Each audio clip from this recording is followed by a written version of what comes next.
Living alone, especially as you grow older, is often portrayed as a peaceful and empowering experience. You get to do what you want when you want, without any interruptions or obligations to others. While this is true to some extent, there's another side to the story. Things you won't hear until you experience them yourself. I've gathered wisdom from countless platforms and forums, and I want to share what most people are saying. This isn't just my experience, but a collective one from those who have walked this path before. It's not all bad, it's just real. So, let's talk about the parts of living alone as an older person that people don't often tell you about, and how you can make the most of it. One of the biggest surprises about living alone in your later years is realizing that you are your own safety net. There's no one around to notice if something goes wrong. Many stories online describe people who fell and weren't found for hours or even days because no one was checking on them regularly. One person shared how they started carrying their phone everywhere, even in the shower, just in case. While this might sound extreme, it's a good idea to think ahead about your safety. You might consider wearing a smartwatch or using a medical alert system, especially if you live in a remote area or don't have close neighbors. Some have installed an emergency key lock box outside their home so that trusted friends or family members can enter without breaking a window if needed. Taking these precautions can provide peace of mind and allow you to continue living alone confidently. Many assume that living alone is perfect for introverts. While that may be true, even the most solitary people can experience bouts of loneliness, especially as they get older. Social circles tend to shrink over time. Friends move away, retire, or pass on, and meeting new people can feel more challenging. One elderly gentleman shared online that he sometimes goes days without a single conversation. He loves his independence, but misses the casual interactions of having someone around, whether a partner, a friend, or even a roommate. For some, the solution has been adopting a pet. Pets provide companionship, routine, and responsibility. As one woman said, "My cat might not talk, but he's always there when I come home, and that makes all the difference." Another thing that becomes more difficult with age is keeping up with household tasks. Energy levels change, and chores like mowing the lawn, vacuuming, or even simple home repairs can feel exhausting. Some people keep a list of home projects that need to be done but end up putting most of them off. Not because they don't care, but because it's overwhelming to do everything alone. If you're in this position, don't hesitate to get help. Hiring someone for the heavy lifting chores or asking family and friends to pitch in occasionally can make a huge difference. If your budget allows, consider downsizing. A smaller living space means less maintenance, fewer responsibilities, and more time to focus on the things that truly matter. One recurring theme in personal stories about living alone is the importance of daily routines. Without a partner or housemate to share responsibilities or unexpected plans, routine becomes the foundation of daily life. Whether it's sipping coffee on the porch each morning, taking a peaceful afternoon walk, or winding down with a favorite TV show in the evening, these small rituals provide comfort and stability. One woman in her 70s shared that she starts every morning by playing the same song while making breakfast, just to bring some energy into the quiet house. Another man described how he looks forward to watering his garden every evening, not just to care for the plants, but because it gives his day structure and purpose. There's beauty in routine. Don't let anyone make you feel as though a predictable schedule is a bad thing. These little rituals make living alone meaningful, giving you control over your life and something to look forward to every day. Cooking for yourself can be an unexpected challenge when living alone. Without the need to prepare meals for others, it's easy to fall into the habit of skipping home-cooked meals in favor of frozen dinners or takeout. Many older adults admit to resorting to convenience foods because cooking a full meal for one person seems like too much effort. However, shifting your perspective on cooking can make all the difference. As one woman commented in an online forum, Learning to love cooking for myself changed everything.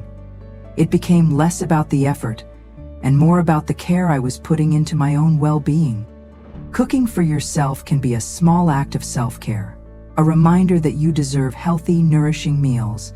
A helpful approach is batch cooking, preparing larger portions on the weekend and storing leftovers for the week. Some people find joy in experimenting with new recipes, turning cooking into a hobby rather than a chore. Making an effort to prepare meals at home is not only healthier, but it's also more budget-friendly in the long run. It allows you to maintain control over your diet and create meals that truly bring you joy. When you're older and living alone, cooking can feel like more effort than it's worth. Without the need to prepare large meals for a family, it's easy to fall into the habit of relying on frozen meals or takeout for convenience. I've read countless stories of people defaulting to pre-packaged foods simply because it seemed easier than cooking from scratch. However, as one woman shared in an online forum, learning to love cooking for yourself can change your perspective entirely. It becomes less about the effort and more about the care you're putting into yourself. Cooking for yourself can be a powerful act of self-care. Instead of seeing it as a chore, try reframing it as a way to nourish both your body and mind.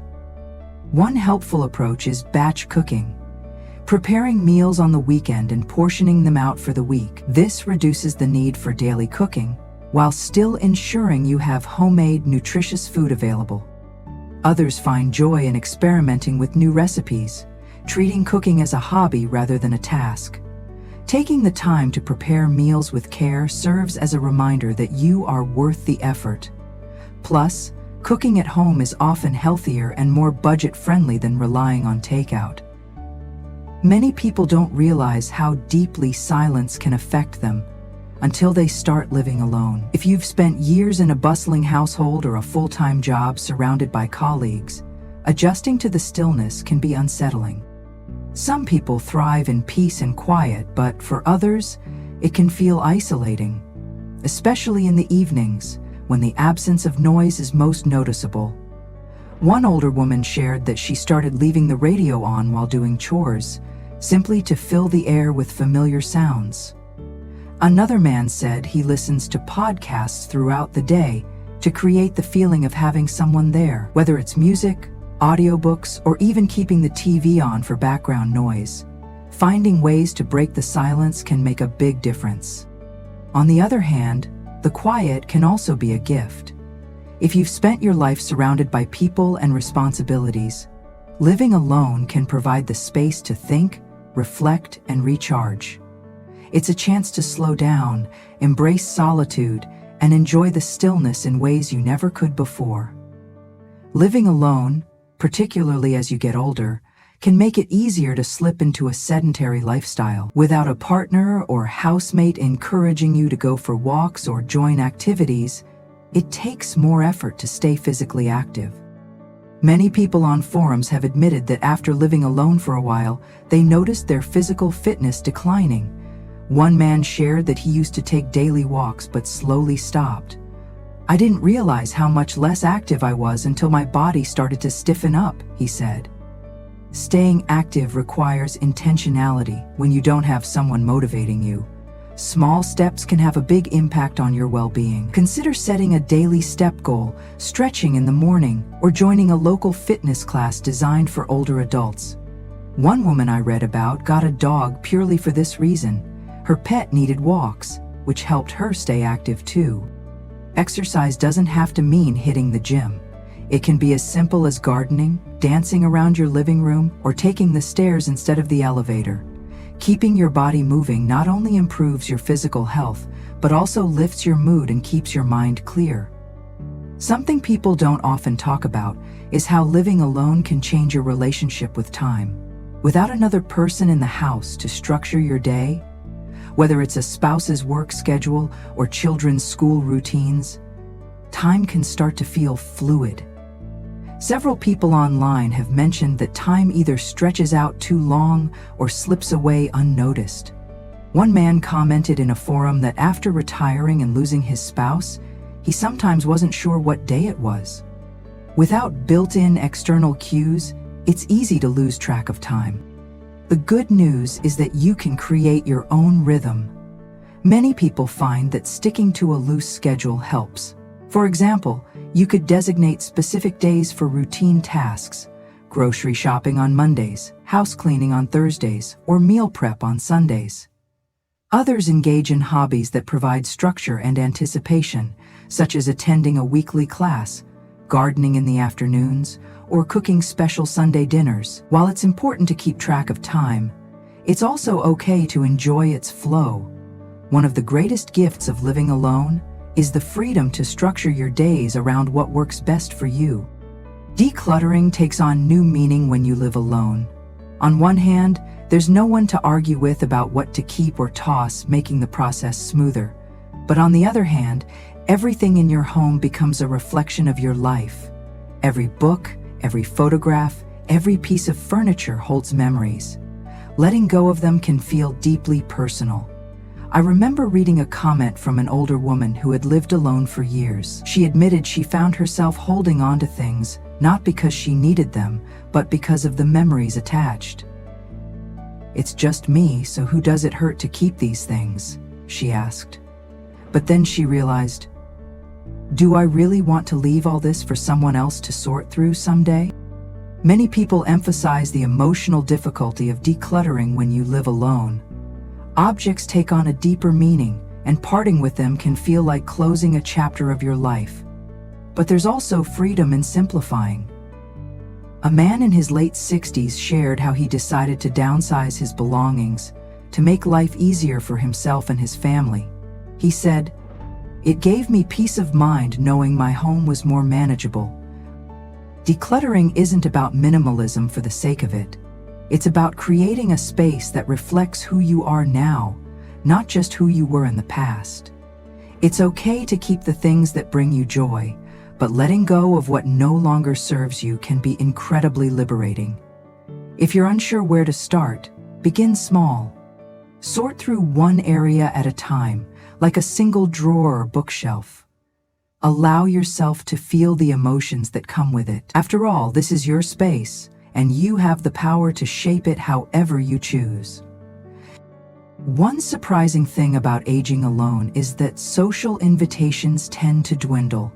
It's not that people stop caring about you, but as friends and family enter new phases of life, raising children, focusing on careers, or even moving away, you might find yourself less involved in group activities. Several people on forums have expressed how they noticed they weren't invited to gatherings as often anymore, and it left them feeling isolated. One woman shared in a discussion thread, "I used to wait for my phone to ring, but now I've learned I need to be proactive." This is valuable advice.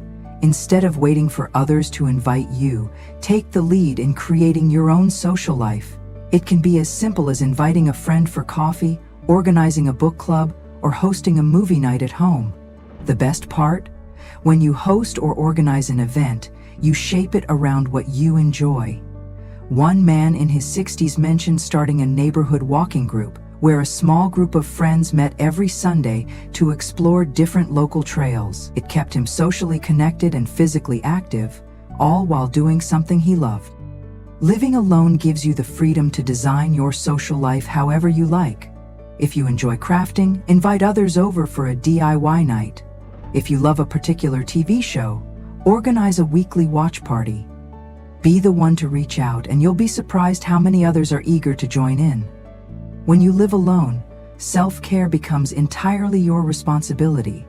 There's no one around to remind you to eat well, encourage you to exercise, or notice if you've worn the same clothes for 3 days. Without external accountability, it's easy to fall into neglecting yourself. Many people on forums admit that living alone sometimes leads to a "who am I doing this for" mindset. Without a reason to cook a nice meal or dress up, it becomes tempting to let things slide. But here's the thing, you are the reason. One man shared how, after years of living alone, he realized he was skipping meals, spending too much time sitting around, and not keeping up with personal care. I had to remind myself that I deserved the same care and attention I would give to someone else, he said. Self-care isn't just about grooming or eating well. It's about taking care of your mental and emotional well-being too. This means keeping up with medical appointments, getting enough sleep, and doing things that bring you joy. One woman described her evening routine of lighting candles, applying a face mask, and reading a book. A small ritual, but one that made her feel nurtured and cared for. Make self-care a priority even when there's no one around to notice. Get dressed in the morning, even if you're staying home. Prepare meals that you enjoy, rather than settling for convenience. Pamper yourself in small ways that make you feel good. After all, you may be living alone, but you still deserve the best care, and only you can give it to yourself. While living alone as an older adult presents challenges, it can also be deeply fulfilling. You have the freedom to create the life you want, to set your own schedule, decorate your space however you like, and engage in the activities that bring you happiness. That freedom is a gift, but it's important to remember that you don't have to do everything on your own. It's okay to ask for help, whether it's hiring someone for home maintenance tasks, asking a neighbor for assistance, or relying on family and friends. Seeking support when needed doesn't mean losing your independence. It means making smart choices for your well-being. Prepare for the unexpected. Consider setting up a safety plan, such as having a medical alert system, carrying your phone with you at all times, or leaving a spare key with a trusted friend or family member. Being proactive ensures you can live alone with confidence. Stay connected with others. Loneliness can be a struggle, even for introverts. Make an effort to maintain friendships. Join a community group, or adopt a pet to bring warmth and companionship into your home. You've made it this far, and there's still so much to look forward to. Surround yourself with the things that make you happy. Whether it's a beloved pet, a thriving garden, or a shelf filled with your favorite books, make your home a place of comfort and joy, where you feel at peace. And when the hard days come, remember that you are not truly alone.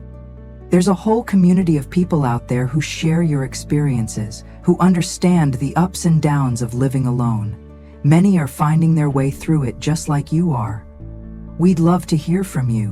What's been your biggest challenge or joy in living alone? Share your thoughts in the comments below. If you found this discussion helpful, give this video a thumbs up and subscribe so you won't miss future content. Thank you for watching. After 60, decades of clutter can quietly take over your space, making your home feel more like a storage unit than a peaceful retreat. Did you know that clutter can increase stress and lower productivity? Today, we're uncovering 16 surprising culprits that might be making your home feel chaotic, from hidden messes to emotional clutter. These tips will help you reclaim your space and restore a sense of calm. And trust me, you won't believe number 12. So, stick around to uncover them all. Mary, a 65-year-old grandmother, had always taken pride in her cozy home, but over the years she started to feel suffocated by overflowing closets, crowded living spaces, and the simple frustration of not being able to find what she needed. One day, it hit her. Her home had slowly transformed into a cluttered maze, and it was leaving her feeling overwhelmed. But here's the good news. By making just a few simple changes, she turned her home into a haven of calm and order. If you've ever felt weighed down by the stuff around you, Mary's story might sound familiar. But don't worry, you can take back control of your space too. In this guide, we'll walk through 16 common clutter culprits and share easy, practical ways to declutter without stress. If this resonates with you, hit that subscribe button so you never miss more life-changing tips for creating your best life after 60. Some clutter builds up so gradually that we stop seeing it. These hidden messes quietly steal your space and peace of mind without you realizing it. Let's start with a big one. Take a look around. How many stacks of paper do you see? Old bills, magazines, receipts, and random documents tend to accumulate over time. Maybe you tell yourself, I might need this later, or you just never seem to have time to sort through it all. But before you know it, these piles dominate your countertops, desks, and drawers. Simple fix: go digital. Switch to paperless billing for utilities, subscriptions, and bank statements to reduce incoming paper. Create a filing system. Design a single drawer or folder for important paperwork and sort through it once a month to stay ahead of the mess. Now, take a quick look around. How many piles of paper can you spot? 1, 2, more? Let us know in the comments below. We've all been there. You're holding on to a gift not because you love it, but because you feel guilty letting it go. Maybe it's a vase from a friend, a set of wine glasses you've never opened, or a decorative clock that doesn't match your style. Sound familiar? We often keep these items out of sentimentality or because we don't want to hurt the giver's feelings. But here's the truth. If it's not adding value to your life, it's just taking up space. What to do? Let go without guilt. The gift has already served its purpose. It showed love and thoughtfulness at the time. Now, it's time to pass it on to someone who will truly use and appreciate it. Donate or re-gift. Someone else might love that vase or clock, and letting go will give you extra breathing room in your home. Now, let's step into one of the most overlooked clutter zones: your medicine cabinet. How many half-used bottles, expired pills, or forgotten ointments are sitting on those shelves? This is one of the sneakiest sources of invisible clutter, and it can even be dangerous. Mary, our 65-year-old grandmother, went looking for a bandage one day and found medications that had expired 10 years ago. That's when she realized she'd been holding on to items she didn't even need anymore, and they were only adding to the mess. Simple fix: check expiration dates. Safely dispose of anything expired. Most pharmacies and local health facilities have drop-off points for unused medications. Declutter your toiletries. Go through lotions, skincare products, and makeup, and toss anything that's expired, half-used, or no longer needed. Clearing out your medicine cabinet and bathroom shelves will not only free up space, but also ensure you're not accidentally using anything unsafe. Invisible clutter plays a huge role in making a home feel chaotic. But tackling just these 3 culprits, paperwork, unused gifts, and expired medications, will instantly make your space feel lighter and more peaceful.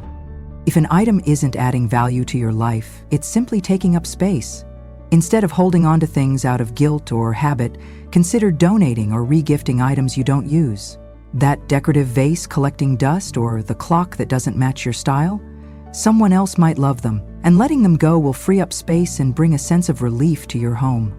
Now, let's move on to a space that many people overlook: the medicine cabinet. Have you ever taken a closer look at the shelves and found half-used bottles, expired pills, or forgotten ointments? These items take up valuable space and, worse, could pose a health risk. Take Mary, our 65-year-old grandmother, for example. One day, while searching for a bandage, she discovered medications that had expired over a decade ago. It was an eye-opening moment. She had been holding on to things she no longer needed, and they were only adding to the mess.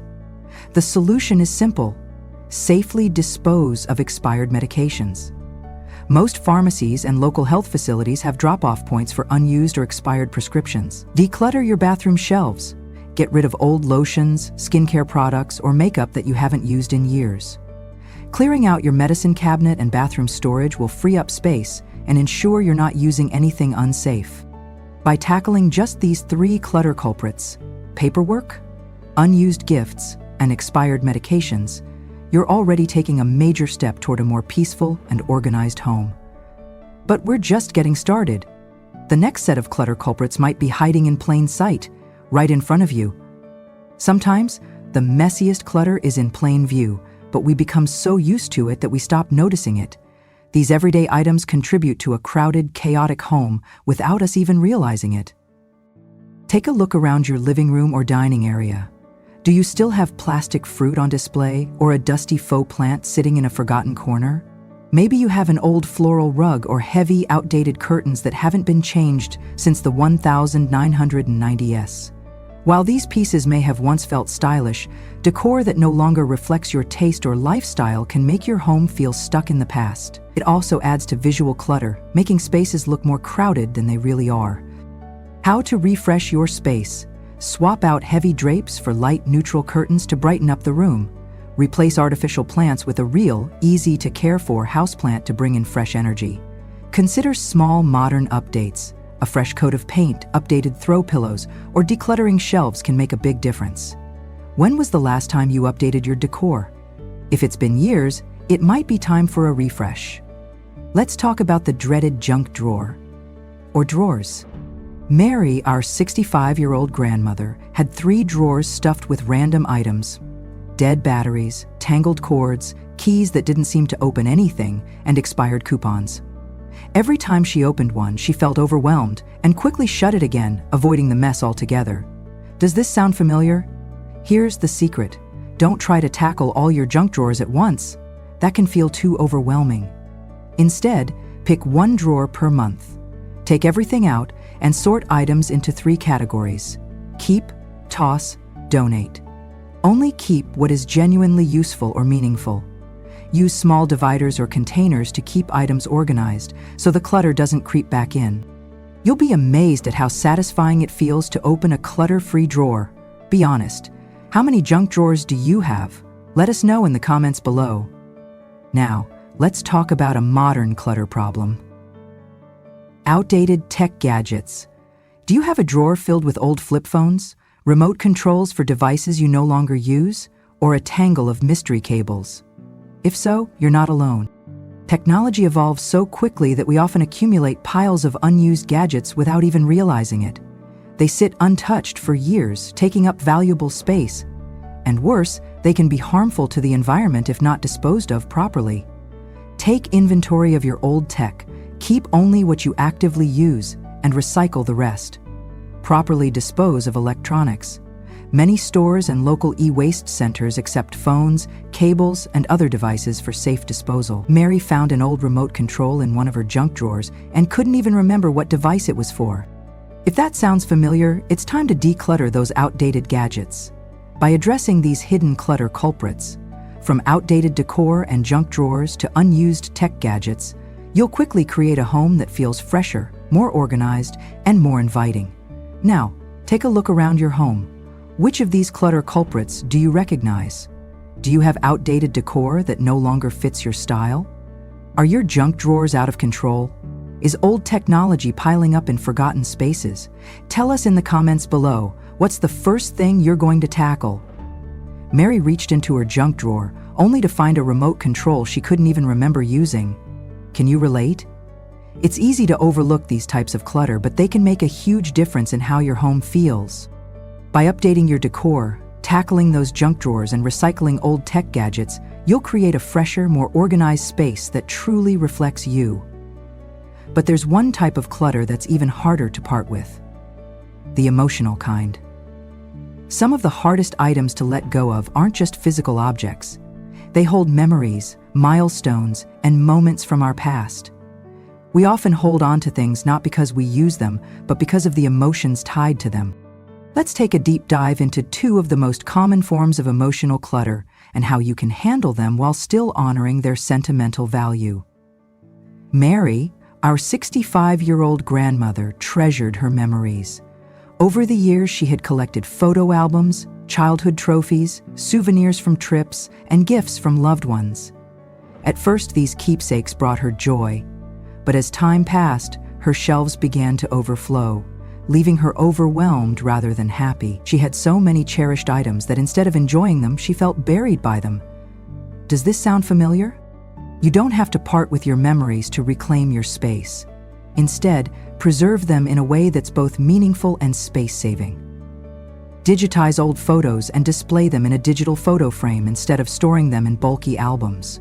Create a scrapbook with only your most cherished mementos rather than keeping every small item. Choose a small display area for sentimental items rather than filling every shelf and table. Your memories don't have to live on your shelves to live in your heart. Thoughtfully organizing your keepsakes allows you to honor the past while making room for the present. Now, let's take a peek inside your closet.